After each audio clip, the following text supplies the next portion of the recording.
Екеумізден мың сәлем, ас болсын, алла жар болсын, бәріңізге амандық пен береке тілейміз. Жақындарыңыз жаныңызда болсын, қуаныштарыңыз көп болсын.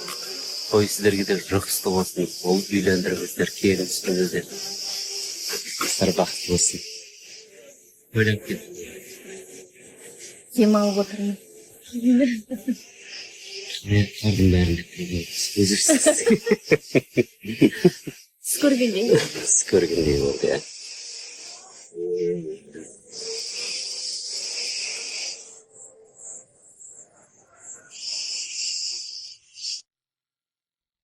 Секемізден мың сәлем. Қалайсыздар? Ене болған, құдағи болған кісілер. Көбің бүктендіңіз ғой деп. Ассаламалейкум. Атыңызға алла жар болсын. Көріп шығады. Осындай бар Иә, қамыныңыз болады. Здравствуйте, барасың. Сіздер білесіздер, біздің тойға дайындалу уақытымыз аз болды. 1,5 ай ғана уақыт болды. Сол уақыт ішінде бізде құрылыс басталды, сыртқы, ішкі майда шүйде құрылыстарымыз, жиһаз ауыстырдық па, кілем ауыстырдық па, енді той жасаған қазақтың бәрі біледі оны.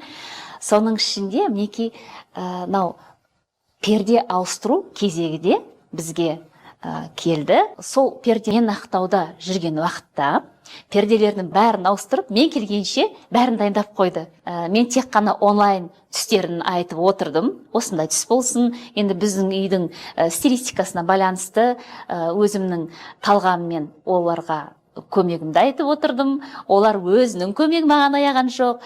Келіп үйде өлшемдерін алып, мен сол бір 4 күннің ішінде мен келгенше бәрін дайындап қойды. Егер қазіргі өзі көп қойылатын сұрақтардың бірі, көп балалы аналардың балаларына қаншалықты внимание беретіндігінде. Енді қазіргі балалар әрқайсысы бір үйдің жалғыз баласындай ғой.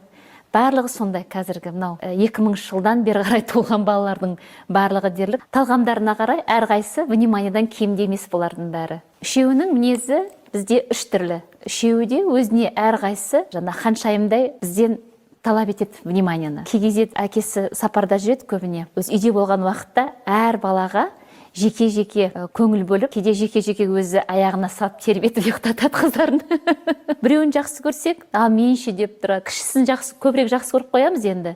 Бірақ ол кезде бізде Мариям ренжиді, менше дейді. Мариямға көңіл бөлсең, Раяна енді бізде үлкен болғаннан кейін енді ақылды, сондай салмақты, мейірімді. Ал Мариямыз біздің былайша айтқанда капитан десек те болады енді.